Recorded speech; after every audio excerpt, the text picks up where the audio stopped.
I've been looking forward to this talk.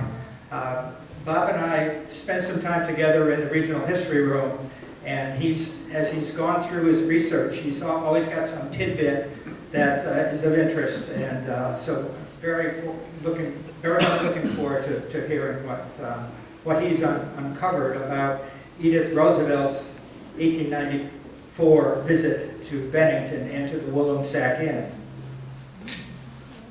We'll learn more about why Bob picked the topic, and there's a story there too. But Bob, as many of you know, is a past president and active board member of the Bennington Historical Society. He's the administrator of the museum's regional history room, and he's an energetic advocate for making history appealing and interesting. He's been involved, he created a veterans workshop that we had the second iteration of just a few days ago. He's been involved in the walking tours, the new house project, which you heard about in some detail if you were here last month. And in general, he's very generous in sharing his expertise and knowledge. So with no further ado, I turn it over to Bob. Well, thank you very much.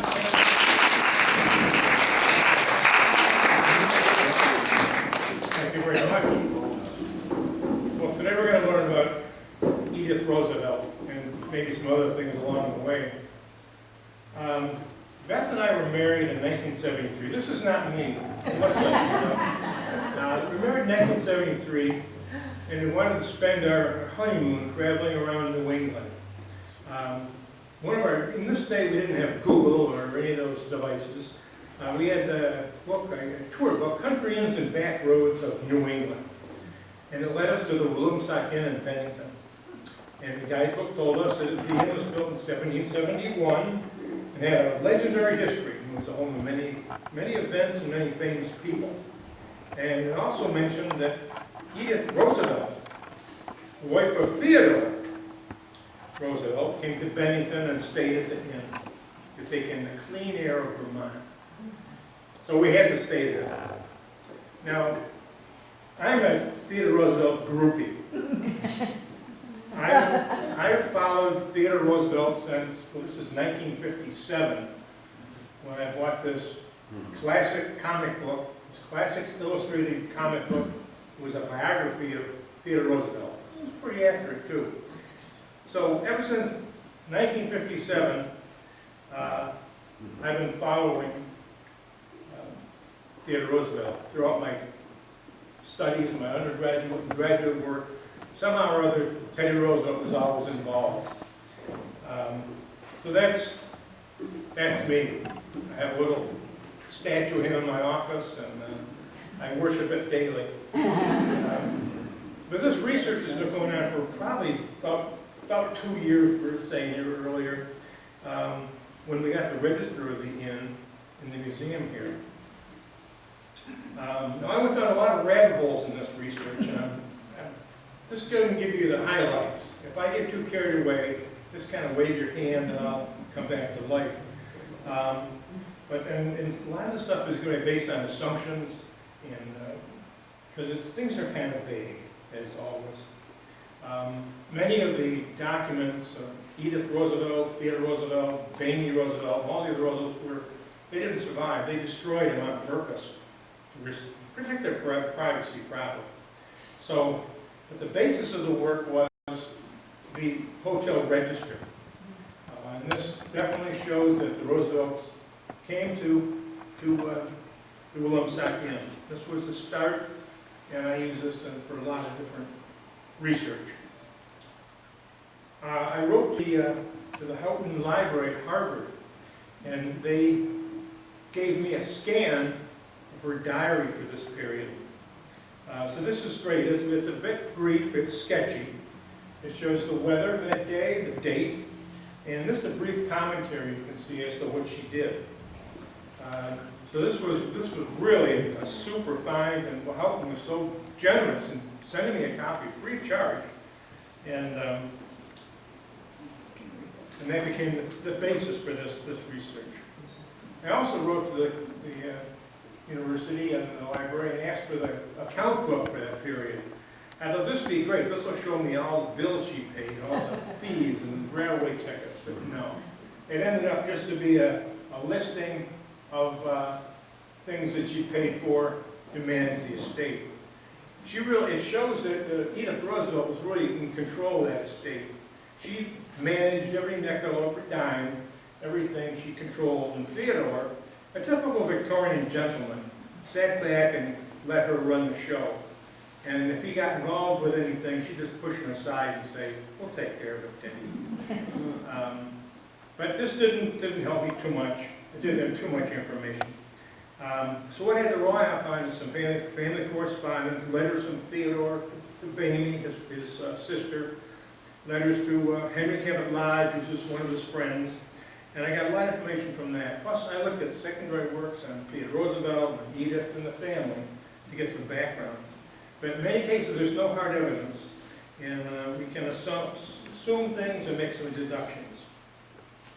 But so why did Edith Roosevelt come to Bennington?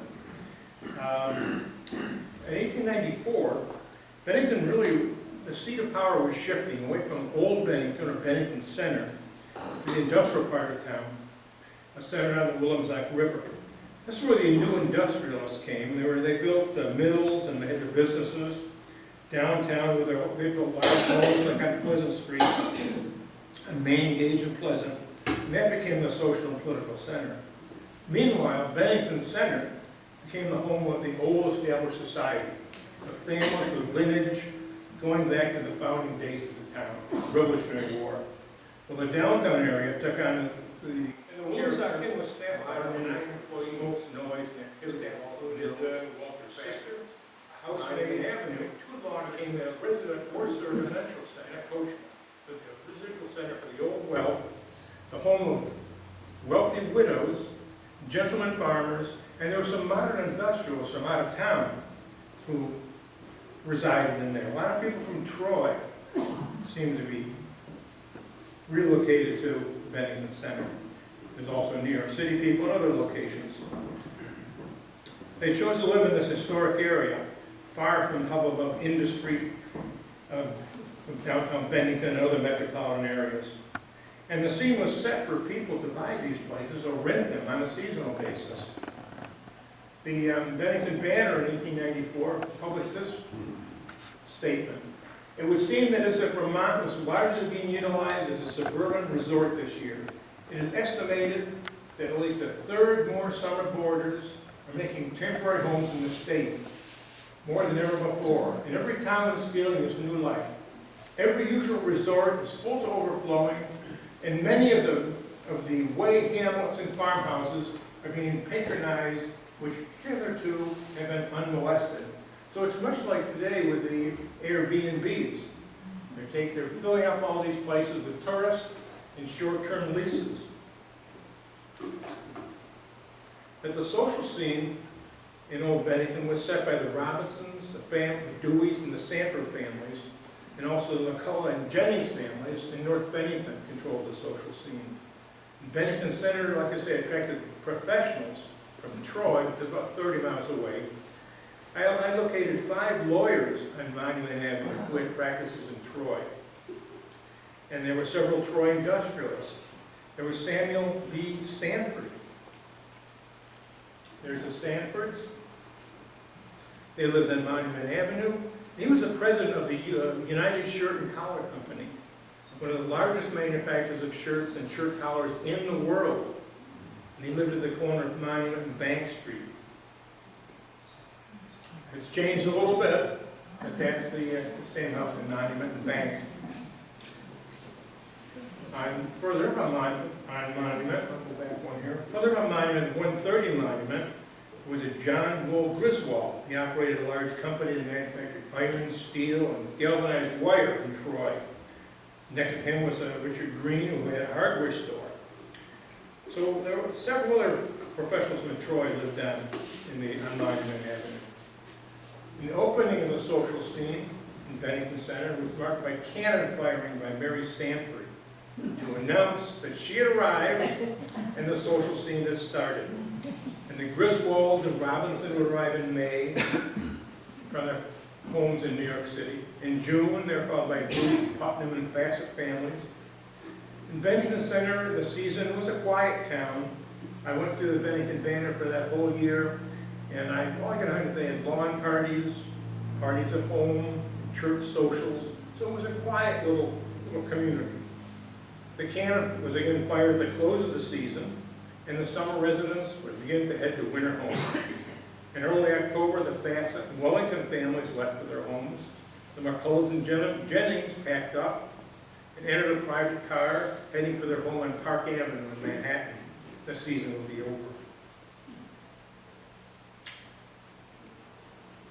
Downtown Bennington has a different community, sometimes referred to as Algiers, which kind of was a derisive name that the Bennington Center people adopted for it, or East Bennington, it was called sometimes.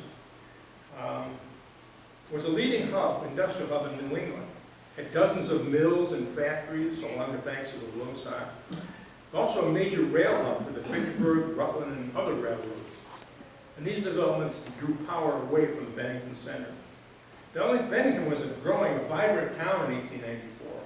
The town directory stated that over the last 2 years, the population increased by 1,000, about 7,500. There was an efficient sewage system, a water system, and an opera house constructed. There were 3 manufacturing companies started up that year, and they say over 100 plus homes were built, and the library was improved. So it was a dynamic area. It had 5 churches, 3 banks, a modern library, 2 newspapers, excellent school system, and had electric lights on Main Street. It was certainly, quote, a thriving and prosperous community. The inn. The Roosevelts arrived at the inn, and they were welcomed by Walter Berry, the proprietor, and they were checked into 3 rooms. They arrived on October 9th, and they would leave October 24th. So they stayed about 15 days. And there we have it. This is the actual register. We have Mrs. Theodore Roosevelt checking in on room 21. Miss Roosevelt, that's Bami Roosevelt, which is Theodore's sister, his older sister. And she was Teddy Roosevelt had a lot of women in his life. And they directed him, controlled him, and if it wasn't for those women, he wouldn't have gotten where he did. He had Edith, he had Bami, he had his other sister, Corin, and they all guided him throughout his career. It's even said that if Bami was a male, she would have been president. But not in those days. How do you spell that? It's Anna, but they called her Bami. They had nicknames for each other. So how do you spell Bami? B-A-M-I, Bami. Oh. Anna is a real name. Well, where they got Bami from was a baby term or something, you know. But Teddy didn't want to be called Teddy. He didn't like that at all. But here we are. So we got Miss Roosevelt in room 22. They had their 2 rooms, 5 children in room 6, and 1 nursery maid. So hopefully that was a big room, or they had bunk beds or something. But, and the Walloomsac Inn was staffed by about 9 employees. The staff included Walter's sister, a housemaid, he had 2 laundresses, 4 servants, and a coachman. And there's some interior shots here of the inn that were taken at a later date. This would be where you check in. This would be like the main lobby. This would be one of the bedrooms. Perhaps this is the bedroom that Edith or Bami would have stayed in. Looks like your grandmother's bedroom, you know. But it was advertised as the oldest inn in Vermont, built in 1771 by Elijah Dewey, son of Jedediah Dewey, first pastor of the Old First Church. Presidents Madison and Jefferson, they didn't stay there, but they visited in 1791. In 1891, President Benjamin Harrison held a reception there for the dedication of the Bennington Monument. And Walt Disney stayed there in 1953 on his trip through New England. He did see some local historic sites.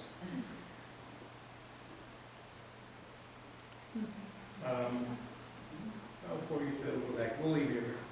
But advertising brochures refer to the inn as a healthy, quote, healthy mountain resort, 6 hours from Grand Central Station, having the most beautiful and healthy locations to be found in Vermont, with perfectly pure water supplied by mountain springs. The rooms are large and airy, with every window looking out on beautiful mountain scenery. That sounds pretty good. And you can see advertisements for the Walloomsac Inn as far away as Boston and New York. So they had a large scope. And from the inn, I keep coming to this, I don't want to go to that, I can go back to there again. Technology. From the inn, I guess could find country walks in every direction. So Edith was an outdoors person, and she was trying to keep up with Theodore. And so it was suggested that people afflicted with hay fever or malaria could find relief at this mountain resort. And the cuisine was described as the best in the area. There was even a ballroom at the inn at this time. And they had a stable to take care of the guests, carriages and horses. Now we'll go to this slide. There were several other hotels in Bennington at the time. This is the Putnam. You could stay at the Putnam. There was a modern hotel for $2.50 a night, and they had 75 guests. There was a cottage hotel on Main Street, and American House in the corner of North and River. But these are all downtown. I think Edith would choose the Walloomsac, as she, like her husband, were great hikers and outdoors people. The inn would certainly fit her needs and provide a restful location for her and her family to recoup from the stress of home. And Bennington was in a geographic position to become a focal point for travel across New England. And the inn was operated from May until November, welcome travelers from all over the country. And the inn could serve up to 100 guests. And if you look back through the register, in 1894, they were visited by 538 guests. There's 140 in September. You can see that same trend you see today with tourism. It peaks in the leaf peepers. 140 in September. And these visitors arrive by train, by coach, and by horseback. The hotel had a full stable. And in July, they handled 14 coaches. And 51 horses were handled in August. So it's a busy place. Then I got into the hotel register, and I got into all kinds of rabbit holes. I was trying to determine who all these people were that came. So I looked at each name and went into Ancestry and tried to figure who they were, and it's amazing that the scope of people here.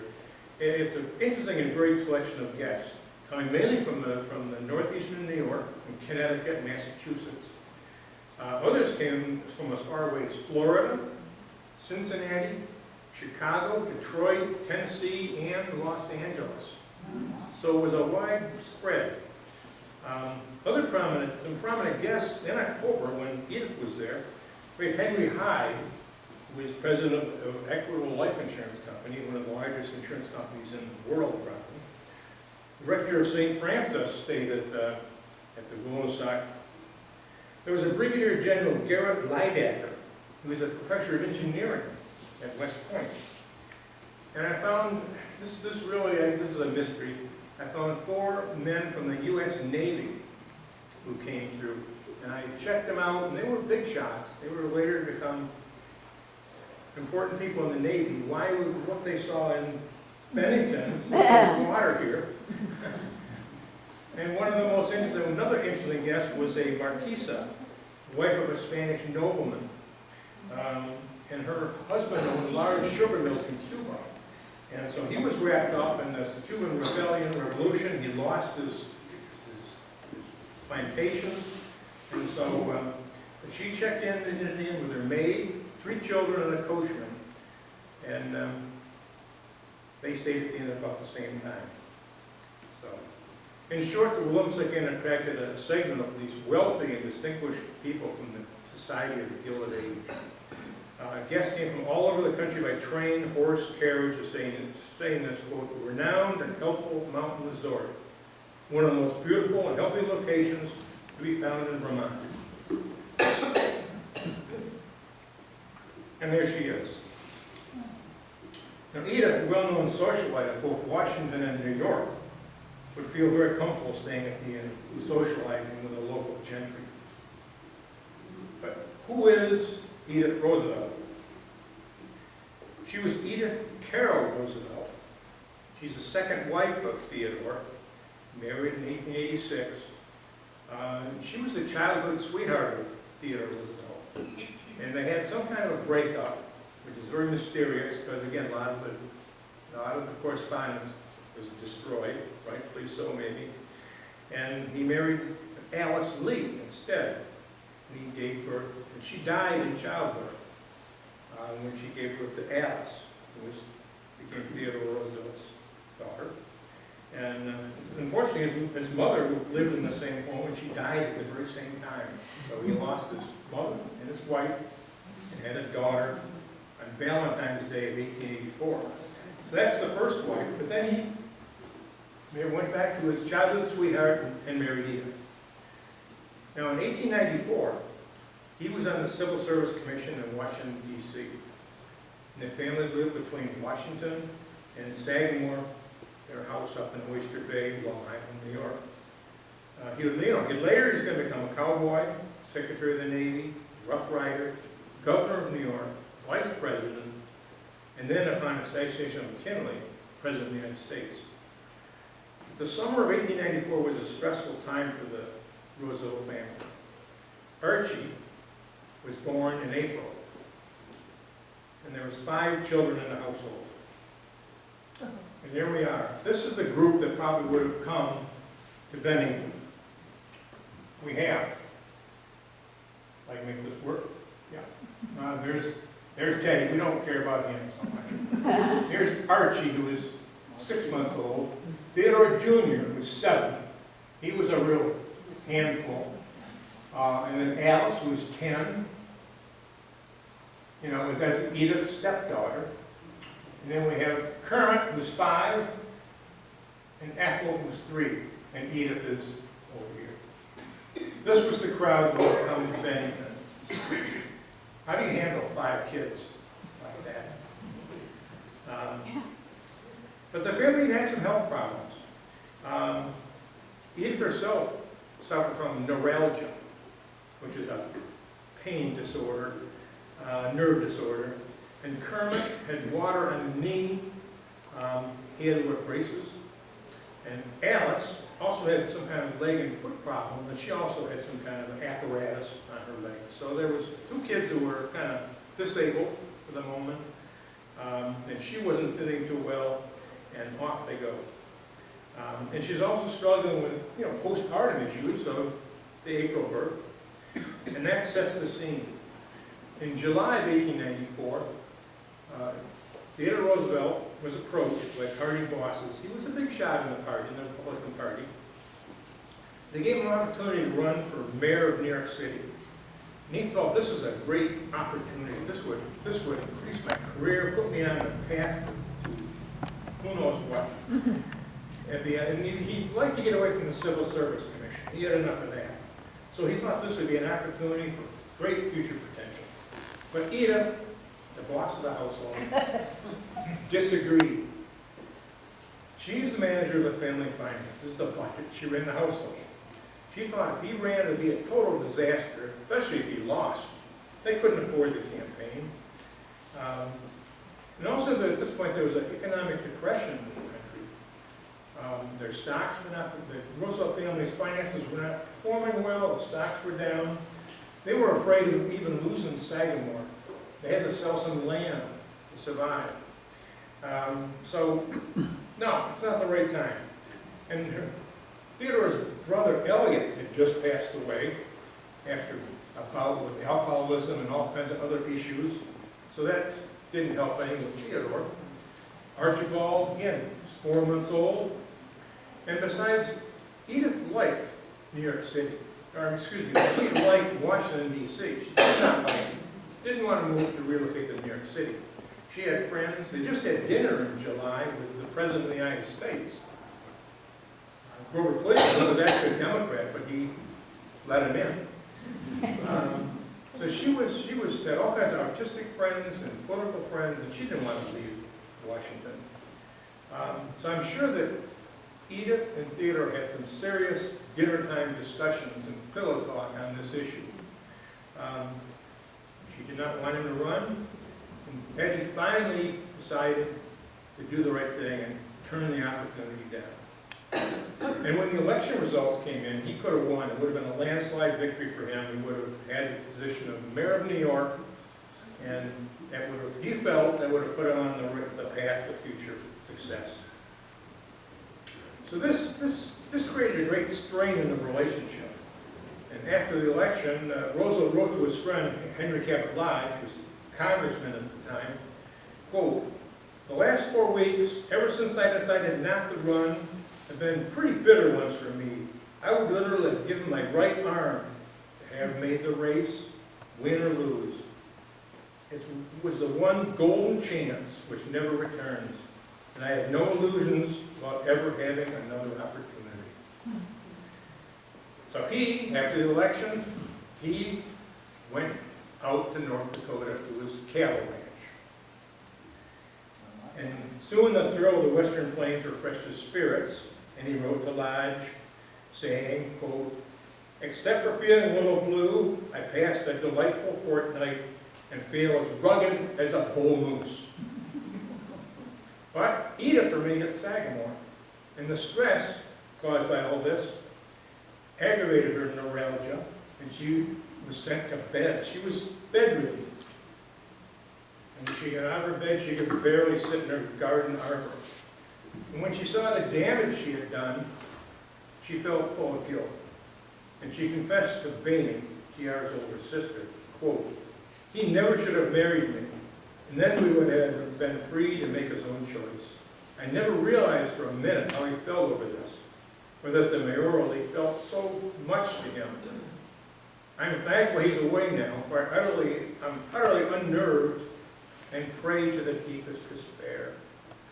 If I knew what I knew now, I should have thrown all my influence in the scale with Corinne's, Teddy's other sister. So both sisters were pushing for that mayor job, and helped him instead of hindering him. So she was really bummed out. He was bummed out. They went to their respective places and pouted. Bami, meanwhile, was in London. She was being presented to the Queen in the summer of 1894. When she came back, she found Theodore in a most disturbing state of affairs. He was restless and unhappy. He was taking the view that his future was over, having lost a great opportunity. Bami also found Edith and the children looking, quote, looking sadly white and worn. And she decided to take the family to Vermont to restore their health and soothe Edith. Bami wrote to Henry Cabot Lodge from Bennington, "This little change to the high air has done wonders for them. If only Edith, poor little woman, could be free from care for a while, as you know how heavily the responsibilities weigh on her." And Theodore agreed it was a good idea for the family to take a vacation in Vermont to refresh their spirits. Quote, "I go to Washington tomorrow, and Edith and Bami take the children to Vermont for a fortnight." So, boom. After the family arrived in Bennington, he wrote to Bami again, expressing his pleasure that they were enjoying the refreshing breezes of the Green Mountains of Vermont. Quote, "It has been the greatest pleasure to me to think of blessed Edie and the bunnies up with you in the high, clean air of Vermont. They, especially Edith, needed the change." So, Edith goes to refresh her mind, her soul, her body. But how did they get from Long Island to Bennington? First, here's some more pictures of. This is Mary Ledworth, These are the people that would have traveled with him. This is I think she went to Bennington. I can't be positive, but I'm guessing she did because she was the nanny of Edith when she was a child, and she was with a Roosevelt family for over 50 years. So here she is, I think, with maybe Kermit. And here's the crowd who have come up. And there she is again. But, so how did they get here?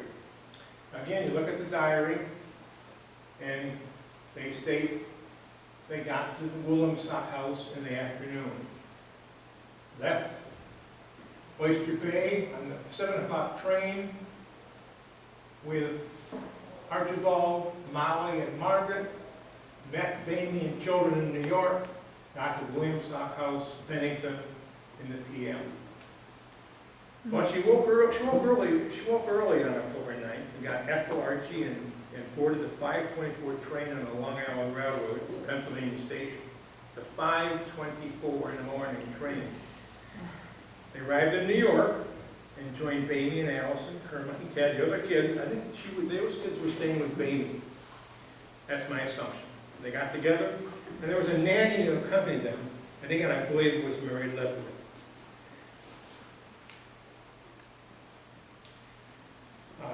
So they got the train similar to this probably, and they would get to Grand Central Station. Now they got to get from Grand Central Station, this is Penn Station. They got to get to Grand Central Station, but the Long Island Railroad went to Pennsylvania Station. So they had to get those 5 kids, the nanny, and all those people and their baggage somehow to the Grand Central Station. They did, and they traveled. Basically they followed the Rutland Railroad up here, got to North Bennington, took a shunt over to Bennington, and they would arrive at the inn. And they took a 7 o'clock train from New York, and it's a 6-hour ride to North Bennington. And they arrived in North Bennington about 1:03 p.m., changed trains, and took the spur to Bennington. About 30 minutes later, they arrived at Bennington. This is the old Bennington station. It's not as glamorous as what we got now. And from there, they would hire a coach, and they would take for a fare of 25 cents. Of course, they might need 2 coaches probably. That's 50 cents. To take the family and their baggage to the inn. This is what the inn would look like at that time. Notice it's white. Now, Theodore was a well-known figure in the area. The Roosevelts were well-known. He served as a minority leader in the New York State Assembly and was a prominent member of the Republican Party. He was involved in all the conventions, and he was heavily involved. And he's regularly featured in the news for his work on the Civil Service Commission. He had a lot of, he could find trouble, and he'd be reported in the paper. And the Rutland, Bennington, Burlington papers all picked up the story of Mrs. Theodore Roosevelt coming to Bennington with her children.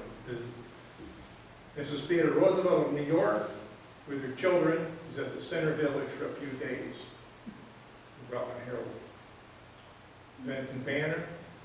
Mrs. T.A. Roosevelt and children are here visiting.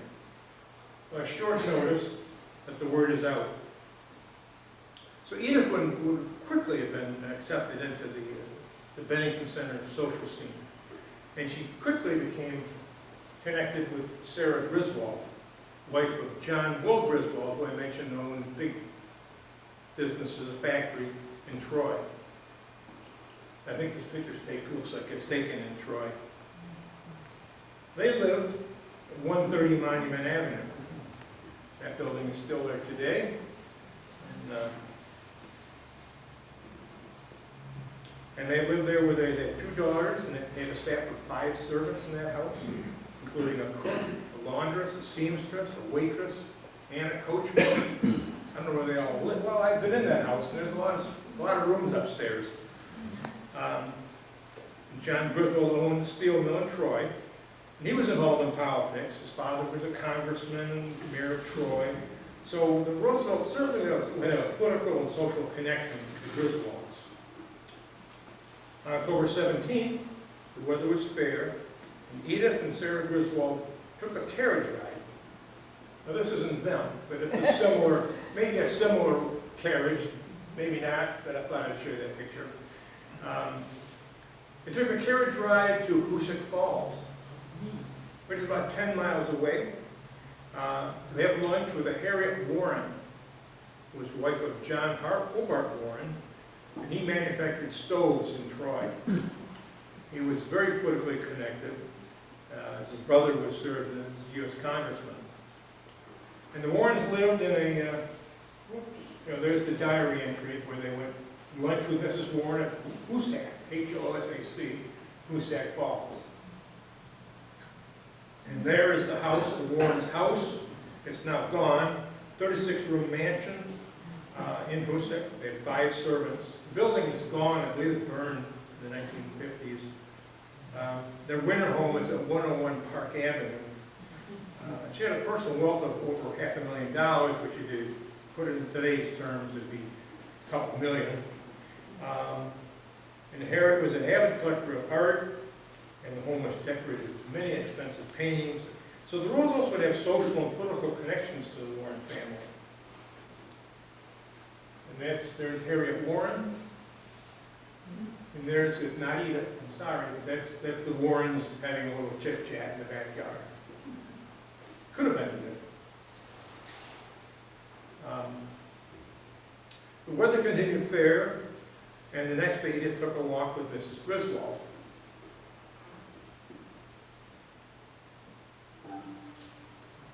And it says, she walked with Mrs. Griswold. Key days better, walked with Mrs. Griswold to nestle down. Thursday, October 18th, weather was fair. In the 1920s, the home of John Spargo, which is further up Monument Avenue, was called Nestle Down, 3rd floor Monument Avenue. But it was not called Nestle Down prior to that, nor can find any other home in Old Bennington with the name of Nestle Down. So a possible home would have been the home of the Downs family. They were a well-respected family, with roots going back to the early days of the settlement of Bennington. Elijah Downs and his family lived and managed the State Arms Inn, which was up near the monument, and it was taken down when the monument was built. It was demolished for the monument. And after it was demolished, they moved down to 81 Monument Avenue, and a home owned by Martin Scott.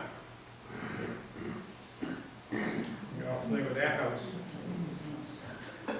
That's the Isaiah Henricks house after its first owner. Downs' daughter, Caroline, also lived with him. After he passed, she inherited the house. She lived there. And her obituary stated she lived in the home.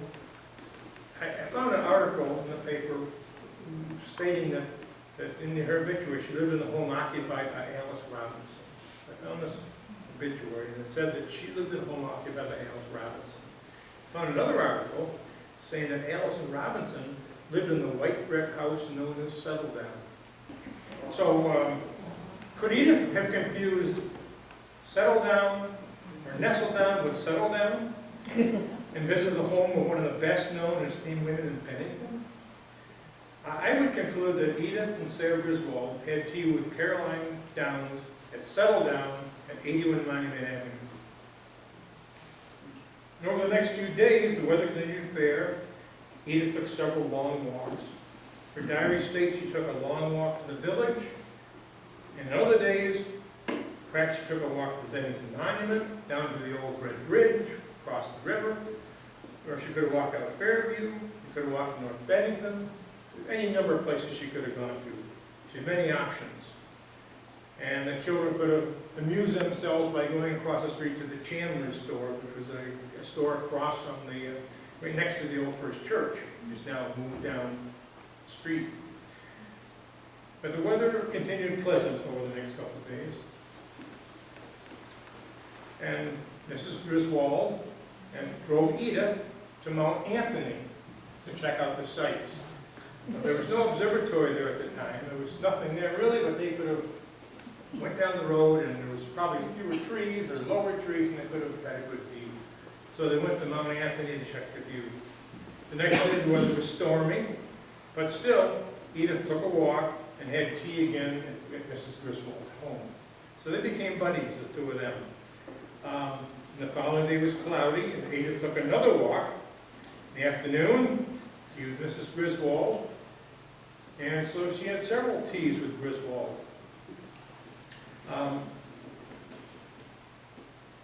There was a couple of people I could not figure who they were. She had tea with Mrs. Griswold, Mr. and Mrs. Harding, and the Cliffords.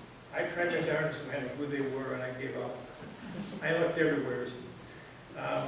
October weather, as you know, could be uncertain in Bennington, Vermont, in the northeast. And you could have glorious Indian summer days, you could have snowstorms, you could have wind, you could have rain. Edith spent 16 days at the inn, and 7 of those days were stormy or rainy. But she didn't mind. On her first day, the Bennington Banner described a heavy storm. And I quote, "The cool weather for the past few days has caused the leaves to fall in considerable quantity, so the leaf peepers are gone, which portends that winter is at hand. The sidewalks are covered in many places by leaves, upon which the heavy rain has fallen and made walking extremely dangerous for pedestrians. At the intersection of 2 streets after the storm, a large pool of water is formed." But this did not stop Edith, the wife of Theodore Roosevelt. She just marched through those rains and those storms. And she walked down to the village, which is today downtown Bennington.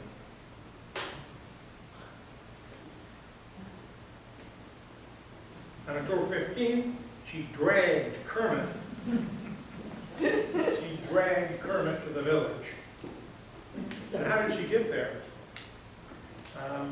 She could have walked down. Let's see, we're up here. So she could have walked down Church Street to Main, or she could have gone over here, went down. Elm Street was connected at that point. It was connected in the late 1890s. She could have went down Elm Street, boom, past my house, right side of my house. The roads were unpaved, and there were a few houses on Elm Street in particular. Here's a picture of Elm Street shortly after that time. But trees, but there was very few houses in Elm Street prior to 1900. So I'm going to surmise that given her love of the outdoors, she would have biked down Elm Street.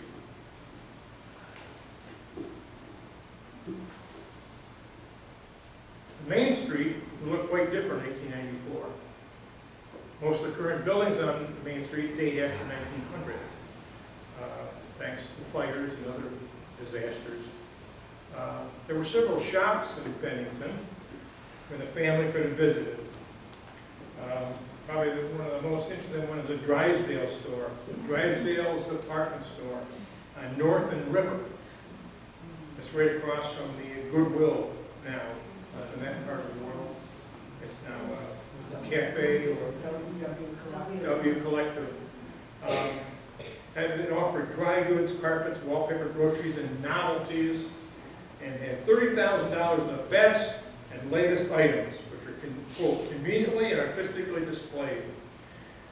So it would be something for the kids to look at, probably. And they would move down the street later to where Jay's is now. If you went to Jay's, you can see the remains of a department store in there. Or they could have gone to Griswold's on Main Street.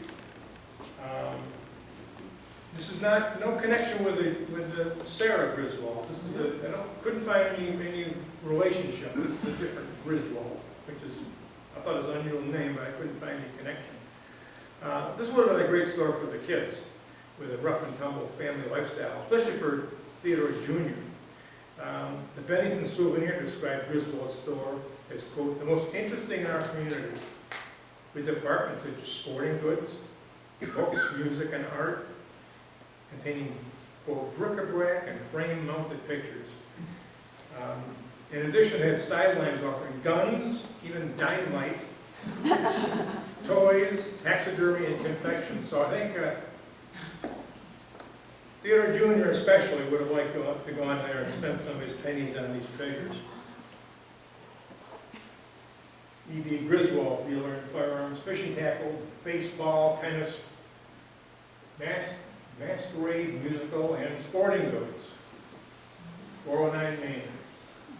That's the front window. There was also an opera house in Bennington. That was fairly new. That was completed in 1892.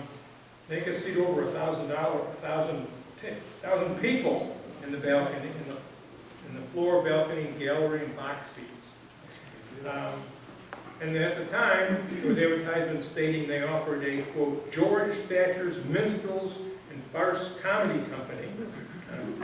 And also later they had a, quote, Professor D.M. Bristol's Educated Horses. 22 famous horses. He was a wonderful horse mathematician, horse acrobats, and horse leapings. Matinees are 15 to 25 cents. All children would get a pony ride. So you think Theodore Roosevelt, Theodore Jr. and Alice would got a pony ride? It was there when Edith was there. Again, we can only guess. You know, the diary is real brief, and it's written by a Victorian lady. She's not going to go into detail about her kids. The kids are best left to Mary Ledworth, the maid, and she's going to have tea with her friends. So it's an interesting social commentary about family life, maybe. There was also a library, same as today, Main and Silver, established by Trainer Park. That would have been a refuge for the family as well. They were readers, they were book people. There was a lot of comments in the literature on the Walloomsac Inn and the visit. Several articles in Bennington Banner over the years, which reported that the Roosevelt children contracted scarlet fever and had to be quarantined. The source of these statements could be attributed to interviews with Walter Berry Jr., son of Walter Berry, who greeted Edith. It was in 1982. And also his widow, Mary, had an interview with Vermont Life. The articles weren't totally accurate, because they had Theodore as governor of New York and stating that he visited the family. He was never here. But the article stated the boys came down with scarlet fever and were quarantined for 6 weeks. But the Roosevelts were only here for 16 days. I mean, scarlet fever was a pretty serious thing in the 19th century. It was one of the leading causes of death of children. It was highly infectious, and quarantine and rest were the only cure. And there had been cases of scarlet fever in Bennington. But there were strict regulations in Vermont to contain the spread of scarlet fever. And these were so severe, it would have severely impacted the running of the inn, I think. You had to put a poster up saying there's scarlet fever, you had all kinds of stuff you had to clean and quarantine. There's no mention of Roosevelt's having scarlet fever in the press, or more importantly in Edith's diary. Nor is it mentioned in any correspondence between Theodore, Bami, or Edith, or anybody else. On October 22nd, when the Roosevelts were settled in Bennington, he had a wrote to Bami, and there was no mention of any kind of sickness. The only thing I see in the diary is on October 14th, Edith says that TR is getting better. Now maybe he had a cold, maybe he had the flu, maybe he was the one that was the problem child with the sickness. But scarlet fever requiring quarantine over 20 days probably never happened. So it's possible that maybe it was just a bad cold or flu. The family seemed healthy as they headed back to their home on Long Island. The Roosevelt family packed their bags on October 24th and rode through the falling rain to the Bennington depot, beginning their ride back to New York. They took the afternoon train on the Rutland Railroad and arrived in New York about 7 p.m. Alice, the stepdaughter, was picked up by a Bella Lee and went to Chestnut Hill outside of Boston to see her grandmother. The rest of the family took the Long Island Railroad, our ride back to Oyster Bay and home. The vacation was over. You all know that feeling. And Edith settled back to life at Sagamore. Bami returned to her home in Manhattan. And Theodore came home from Washington on Thursday, and the family was reunited.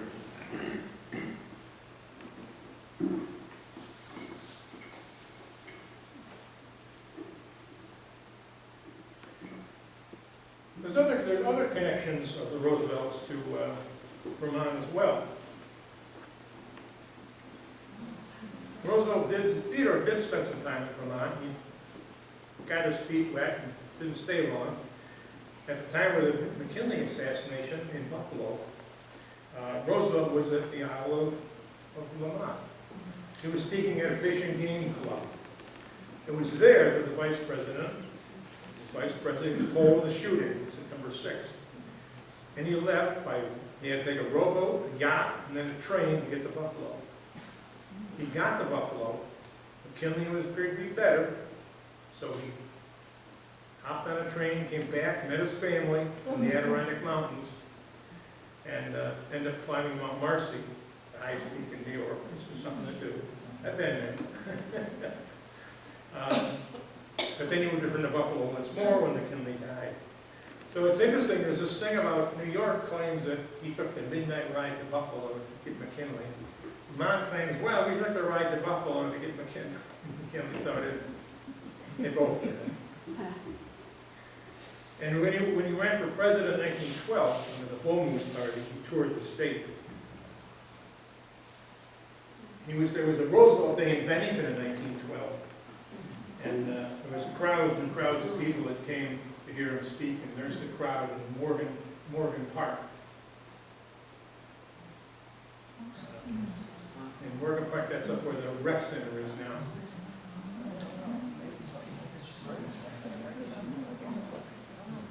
He spoke in Barre, Vermont, 1912. He spoke in Rutland. He spoke in Douglas Falls, and also Chester, and Burlington, and every place else. So he made the sweep. I mean, Vermont was never a key state, but he was there. I also learned that Ethel was Roosevelt's. I got to keep this all straight. I got this chart here. Who's who in the Roosevelt family. I stuck it on my wall, and I just took it off this morning. Ethel was his daughter, and she had a home in Cavendish. She was very involved in the local community in Cavendish. She was a greeter for new people who moved into town. She was just a prominent woman in Cavendish, Vermont, along with her husband, Richard Derby. Theodore Jr., now grown up, he married Eleanor, not to be confused with Eleanor Roosevelt. That's Theodore Roosevelt's niece. That's his brother's daughter. Anyway, this is Eleanor, wife of Theodore Jr. They had a house in West Dover. And she inherited from her mother in the 1920s, and they kept it up into the 1940s. It's now a restaurant. So they both had houses in Vermont. This is just a picture I found to give you the feeling of it. In 1940, Alice was being chauffeured with her daughter and a friend from her brother Theodore's summer house in West Dover back to Washington, D.C. When they reached Bennington, she stopped at the Walloomsac Inn for a half hour to reminiscence with Walter Berry. Remember when the Roosevelt family used to stay at the inn. And the staff reported that Alice was very pretty. She was an interesting lady. So she stopped back at the inn to renew old times. In an interview in 2005 by the banner with Arlene Berry, granddaughter of Walter Berry, she stated that Theodore had sent a photograph of himself to the inn as a thank you for looking after the family. Now, 50 plus years ago, I don't remember seeing that picture, and I don't think it exists anymore. Nobody could seem to say, yeah, we got it.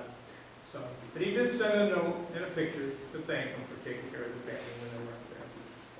So Theodore sought his refuge in the restorative powers of the West, and Edith went to Bennington to restorative powers. Then the calming effects of the plains of the West and the hills of Vermont revived their marriage. This was something that many historians have looked down to. I think this was a real crisis in the Roosevelt family. So they patched it up, and Theodore's career would continue, and all would be well. And there they are. And they got home. Very happy.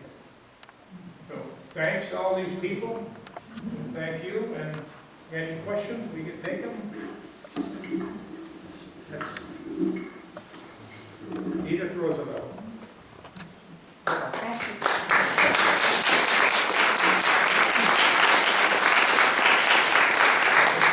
Put it away now after 2 years and put it back in the file. I had a question about Theodore. I thought I read somewhere that he was police commissioner or something Yes. in New York for Yeah, shortly after, this was really a pivotal time in his career. After he got back, they all got back together again. That was October of 1894. 1895, he becomes police commissioner in New York City. And he cleaned up the police. He cleaned up New York City. He did that for a while until he got tired of it. Then he moved on to Secretary of the Navy, Assistant Secretary of the Navy. Yeah. Yes. You mentioned that Edith's middle name was Edith Carroll Roosevelt. Yes. Was Carroll her middle name or maiden name? That was her, Elizabeth Carroll was her maiden name. And was it spelled? C-A-R-O-W. Oh, Carroll. Carroll. Okay. Yeah. When you said Carroll, I was like, oh my God, that's my mother. That's your mother-in-law. Oh.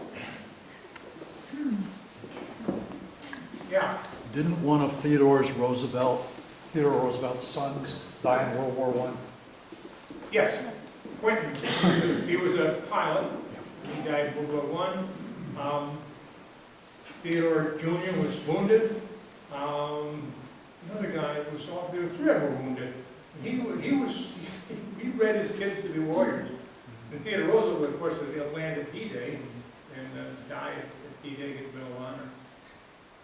I think he's buried in Normandy. Yeah. Yeah. Theodore would get his Medal of Honor many years later for his activities in Spanish American War. And the inn now, Hello? is that on the historical register, the Walloomsac Inn? Is the inn on the historical register? Yes, it is, but it offers no protection or any sanctuary.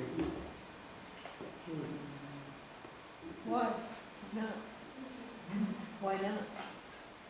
Private property. And nothing has developed Unless over that? there's a local law, local preservation law that prohibits certain activities, do whatever you want. So what we need is a strict preservation law. Okay. With that plug in. Yeah. So does anyone know what's going on at Walloomsac Inn? No. No one knows what's going on at the Walloomsac Inn. It's just, they've repaired it, they've stabilized it, they've preserved it best they can, and just waiting. It was for sale. And, It is for yeah, sale? would you like to buy it? Say they, the private owners? Yes. It's still owned by the heirs, the estate. But did you say it was for sale? Yes. Yes, and I'm sure they'd give you a good deal. I have my 4th generation home on the West End. I don't do other. It's too bad that it can't be restored back to its original. All it takes is money. Are there any Roosevelts in the area surviving? Are there any Roosevelts in Vermont? No, I don't believe so. No, those were seasonal homes, and their main homes were elsewhere, and there's probably some relatives in other states, but nothing in Vermont. They sold the properties. They no longer owned by any Roosevelts.